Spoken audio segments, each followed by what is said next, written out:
Apartemen Green Elms, tempat baru Satria tinggal, tampak seperti bangunan impian bagi pekerja muda sepertinya. Lokasinya strategis, bangunannya modern, dan yang terpenting, murah untuk ukuran fasilitas yang ditawarkan. Namun, sejak awal, ada satu hal yang terasa janggal.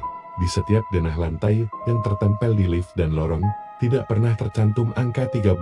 Lantai melompat dari 12 langsung ke 14. Tapi Satria tidak memikirkan terlalu jauh. Ia pernah dengar, beberapa gedung memang sengaja melewatkan lantai 13, karena alasan tahayul. Namun malam itu, sesuatu berubah. Satria baru pulang lembur. Jam menunjukkan pukul 1.17 dini hari saat ia melangkah masuk ke lift kosong. Seperti biasa, ia tekan tombol lantai 11, tempat unitnya berada. Tapi saat lift mulai bergerak, ia menyadari sesuatu yang membuat tengkuknya dingin. Angka 13 muncul menyala di panel, dan lift berhenti di sana. Lantai yang seharusnya tidak ada. Pintu terbuka perlahan, memperlihatkan lorong panjang yang remang dan berdebung. Tidak ada cahaya lampu. Dindingnya kusam, dengan cat mengelupas, seolah ruangan itu tak pernah disentuh selama bertahun-tahun. Satria membeku. Ini bukan lantai 11, gumamnya. Jantung mulai berdetak tak beraturan. Ia mencoba menekan tombol tutup berulang-ulang, namun lift tidak bergerak. Angka 13 tetap menyala, terang dan dingin. Lalu terdengar sesuatu, langkah kaki perlahan, namun berat, seperti sepatu basah yang menginjak lantai beton tua. Langkah itu berasal dari lorong gelap. Semakin lama, semakin dekat. Satria mundur, menekan seluruh tombol lantai sekaligus, tak peduli kemana, asal tidak disinggung. Akhirnya, pintu tertutup. Lift kembali bergerak naik langsung ke lantai 20, bukan lantai yang ia tuju. Ketika pintu terbuka, Satria keluar terburu-buru dan menuruni tangga ke lantai 11. Nafasnya masih terengah. Dalam hati, ia mencoba meyakinkan diri, mungkin panelnya rusak, mungkin hanya error sistem. Tapi keesokan paginya, ia mendatangi satpam dan bertanya, "Pak, di apartemen ini sebenarnya ada lantai 13 nggak?" Petugas itu menatapnya beberapa detik, lalu menjawab pelan, "Tidak ada. Lift kami memang diatur lompat dari 12 ke 14, lantai 13 tidak bisa diakses siapapun, bahkan petugas teknisi pun tidak bisa sampai ke sana." Satria tidak menjawab, ia hanya mengangguk dan pergi. Namun saat kembali ke unitnya dan membuka pintu, ia melihat sesuatu yang membuat darahnya membeku. Kartu aksesnya tergeletak di lantai, tepat di bawah denah lift tua, yang menunjukkan lantai 13 ada di antaranya. Dan di bagian denah itu, angka 13 disilang dengan tinta merah seolah baru dicoret semalam. Dan sejak malam itu, setiap pukul 1.17, lift di apartemen Satria berhenti sendiri, selalu di lantai yang sama, lantai 13. Awalnya ia mencoba mengabaikannya. Ia pulang lebih awal, ia hindari naik lift sendirian, bahkan sempat menggunakan tangga beberapa hari. Tapi suatu malam, saat dia pulang dan masuk lift bersama seorang penghuni lain, lift itu tetap berhenti di lantai yang tidak ada. Pintu terbuka, lorong yang sama gelap, kosong, dan dingin seperti lorong rumah sakit terbengkalai. Namun anehnya, perempuan yang bersamanya tidak melihat apa-apa. Dia hanya mengernyit dan berkata, "Kok lampunya mati?" "Ya, ini lantai 14, kan?" Satria menatap panel lift, angka yang menyala, 13. Namun saat dia menunjukkannya ke perempuan itu, angka itu berubah menjadi 14 dalam sekejap. Satria tidak berkata apa-apa, ia hanya menahan napas sampai lift bergerak lagi. Tapi sejak itu, ia tahu, hanya dia yang bisa melihat lantai itu sebagaimana aslinya. Setiap malam, saat jam menunjukkan pukul 1.17, lift akan memanggilnya. Entah ia sedang tidur, menonton TV, atau bahkan di kamar mandi, suara tik dari lift akan menggema. Dan jika ia mencoba mengabaikan, suara ketukan dari balik pintu unitnya akan muncul pelan, teratur, seolah menunggu izin masuk. Akhirnya, Satria memutuskan untuk mencari tahu. Ia membuka forum penghuni Green Elms, mencari-cari postingan lama. Hampir semuanya membahas fasilitas, harga sewa, dan tips apartemen. Sampai ia menemukan satu postingan dari 4 tahun lalu, hanya berisi satu kalimat, "Kalau kalian lihat angka 13 menyala, jangan masuk, aku sudah kehilangan temanku." Tidak ada balasan, tidak ada penjelasan, namun yang membuatnya merinding, postingan itu dibuat tepat tanggal dan jam yang sama dengan sekarang, 26 Pukul 1.17, Satria mencoba mengontak akun itu, tidak aktif, email tidak valid, seolah pengguna itu sudah lama menghilang. Keesokan harinya, ia coba bertanya ke resepsionis tentang sejarah gedung. Petugasnya hanya tersenyum datar. Tapi saat ia menanyakan lantai 13, ekspresi petugas itu berubah. Saya sarankan jangan terlalu banyak penasaran. Sudah banyak yang terlalu ingin tahu, dan akhirnya nggak bisa kembali. Kalimat itu menggantung di kepala Satria sepanjang hari dan malam itu. Rasa penasarannya sudah memuncak. Ia tahu kalau lantai 13 itu memang nyata. Ia harus tahu apa yang sebenarnya terjadi di sana.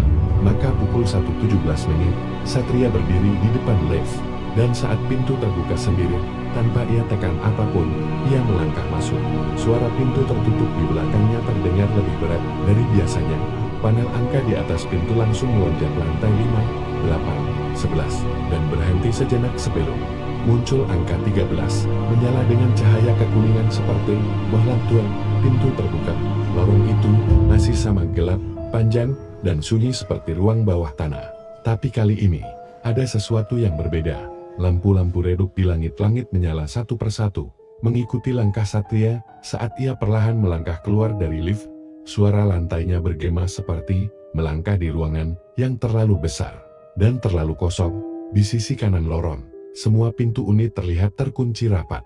Namun pintu unit 1306 sedikit terbuka, dari sela-celahnya terlihat cahaya pemaram dan suara nyanyian kecil. Suara seorang anak menyanyikan lagu pengantar tidur. Nina Bobo, oh Nina Bobo, kalau tidak Bobo digigit nyamuk. Satria mendekat. Perlahan jantungnya berpacu. Tangannya terulur untuk membuka pintu lebih lebar, dan tiba-tiba lagu itu berhenti. Hening, dari dalam kamar, muncul suara langkah kecil. Lalu, tepat sebelum ia bisa melihat isi ruangan, pintu tertutup sendiri keras, berat. Satria mundur panik, tapi saat ia berbalik untuk kembali ke lift, lorongnya berubah. Lift itu hilang. Dinding di belakangnya sekarang tembok kosong, tidak ada tombol, tidak ada panen, tidak ada jalan keluar. Ia terjebak. Suara berderak terdengar dari dalam dinding, seperti kuku menggores permukaan kayu pelan. Tapi terus mendekat. Lalu suara tawa pelan, melengking, suara seorang perempuan. Diikuti suara anak kecil. Kami tahu kamu datang, Kak Satria. Langkah kaki muncul dari balik lorong sisi kiri, dan cahaya lampu mulai padam satu persatu, menuju ke arahnya. Satria berlari, ia tak peduli lagi dengan kemana arah lorong membawanya, yang penting menjauh dari suara itu. Tapi lorong itu seolah tak berujung. Setiap pintu yang ia lewati terlihat sama. Tahun 1301, tahun 1302, tahun 1303. Hingga angka-angka mulai mengulang. 1301 lagi, tahun 1302, dan terus begitu. Ia terjebak dalam siklus lorong tanpa akhir. Akhirnya, ia berhenti di depan salah satu pintu yang berbeda. Tidak ada angka, hanya papan kayu dengan ukiran kuda dan goresan-goresan kecil seperti cakaran. Pintu itu terbuka sendiri, dan dari dalam ruangan yang gelap itu, suara seseorang memanggil. Kamu sudah datang, akhirnya. Satria berdiri membekun, suara itu dalam serak, namun terdengar seperti mengenalnya. Ia mencoba mengingat, tapi pikirannya buntu. Semua terasa berkabut. Perlahan, ia melangkah masuk ke dalam ruangan itu. Saat kakinya menyentuh ambang pintu, seluruh lorong di belakangnya padam. Cahaya satu-satunya berasal dari dalam ruangan, yang kini mulai menyala redup. Cahaya kekuningan, seperti dari lampu minyak tua. Ruangan itu luas dan penuh debu. Di tengahnya ada meja kayu panjang, penuh dengan benda-benda aneh, bingkai foto pusat, boneka porselen tanpa mata, dan cermin besar yang ditutupi kain hitam. Tapi yang paling membuatnya terdiam adalah lukisan di dinding. Lukisan itu menunjukkan seorang laki-laki yang mirip dirinya. Wajahnya murung, berdiri di tengah lorong gelap, yang tidak asing. Lorong lantai 13. Satria mendekati lukisan itu, dan saat jari-jarinya hampir menyentuh permukaannya, cermin besar di belakangnya bergetar. Kain yang menutupinya jatuh sendiri, menampakkan bayangan cermin yang tidak memantulkan ruangan tempat ia berada, tapi memantulkan sesuatu lain di lorong.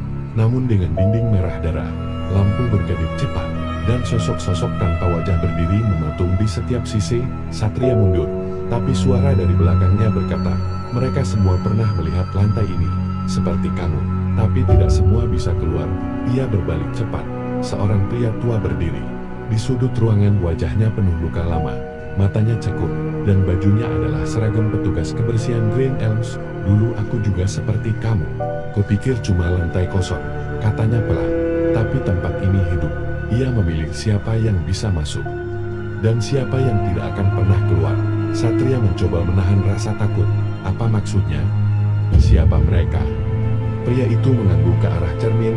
Mereka yang terlalu penasaran, yang sudah terlalu dekat dengan rahasia gedung ini. Lantai 13 bukan hanya lantai, ia adalah ruang perantara antara yang nyata dan yang hilang. Tiba-tiba, suara dering lift terdengar dari luar ruangan. Suara itu bergema keras, membuat seluruh dinding bergetar. Pria itu menatapnya. Jika kau ingin kembali, pintunya hanya terbuka satu kali, dan kau harus siap membayar harganya. Satria berlari keluar ruangan, mengikuti suara lift. Lorong sudah berubah lebih gelap, lebih sempit, tapi di ujung sana, ia melihatnya. Lift dengan pintu setengah terbuka. Namun sebelum ia sampai, sesuatu muncul dari dinding. Tangan-tangan pucat mencengkeram kakinya, menariknya mundur. Ia berteriak, meronta. Lift mulai menutup, dan dari dalam lorong terdengar bisikan ratusan suara. Kamu milik kami sekarang. Namun di detik terakhir, sebelum pintu lift tertutup sempurna, Satria berhasil menjulurkan tangan. Ujung jarinya menyentuh sensor, dan pintu lift terbuka kembali dengan suara berderak. Seperti menjadi, dia menarik dirinya masuk, melepaskan cingkeraman tangan-tangan pucat yang menariknya dari lantai lorong. Tubuhnya terhuyung masuk ke dalam kabin lift. Napas tersengal-sengal. Pintu tertutup dengan keras di belakangnya. Panel angka di dalam lift berkedip-kedip liar. Angka 13 menyala dan mati silih berganti. Tapi kemudian, muncul angka 0, angka yang tidak pernah ada sebelumnya. Lift mulai turun, bukan ke lantai 12, bukan ke lantai dasar, tapi ke sesuatu di bawah semuanya. Semakin lama, suara mesin lift seperti mengerang, dan getaran semakin kuat. Suara-suara dari lantai 13 masih terdengar samar, tangisan, bisikan, dan tawa yang memudar perlahan, hingga akhirnya lift berhenti. Panel menunjukkan angka G, pintu terbuka, dan Satria mendapati dirinya kembali di lobi. Tapi suasananya berbeda. Hening. Tidak ada resepsionis, tidak ada penjaga malam. Ia berjalan keluar dengan langkah berat, memeriksa sekeliling. Semuanya tampak seperti biasanya, kecuali satu hal. Tidak ada siapa-siapa, bahkan di luar. Jalanan kosong, kota seperti berhenti. Ia kembali ke unitnya. Semua barang miliknya masih ada, tapi ketika ia menyalakan ponselnya, tidak ada sinyal, dan foto dirinya di galeri hilang semua, digantikan satu foto dirinya berdiri di lorong gelap dengan mata hitam kosong. Lalu terdengar suara dari lorong apartemen, ketukan pelan, tok tok tok. Satria mendekat ke pintu. Ia membuka perlahan dan menemukan kartu aksesnya tergeletak di lantai, persis seperti malam pertama ia melihat denah lantai 13. Tapi sekarang, denah itu berubah. Lantai 13 kembali ada, namun tidak disilang, malah dicetak tebal merah, seolah menjadi bagian tetap dari gedung ini. Hari demi hari berlalu, dan Satria mulai menyadari sesuatu. Ia bisa melihat hal-hal yang orang lain tidak bisa. Cahaya yang berkedip, pantulan wajah aneh di cermin, sosok-sosok di ujung lorong yang hilang saat didekati. Ia mendengar suara lift bergerak sendiri, meski tidak ada yang memanggil. Sampai suatu malam, tepat pukul 1.17, seseorang mengetuk pintunya, tok tok tok. Saat dibuka, tidak ada siapapun, hanya sebuah surat kecil tergeletak di lantai. Terima kasih telah membuka jalan, sekarang giliranmu menjaga pintunya tetap tertutup. Satria menoleh ke dalam unitnya. Di dalam cermin besar yang dulunya tidak ada kini berdiri di tengah ruang tamu. Kain hitam menutupinya, dan malam itu, ketika ia menarik kain penutupnya, ia melihat lantai 13, lorongnya, pintunya, dan seseorang yang baru saja masuk. Wajah yang ketakutan, sama seperti dirinya dulu.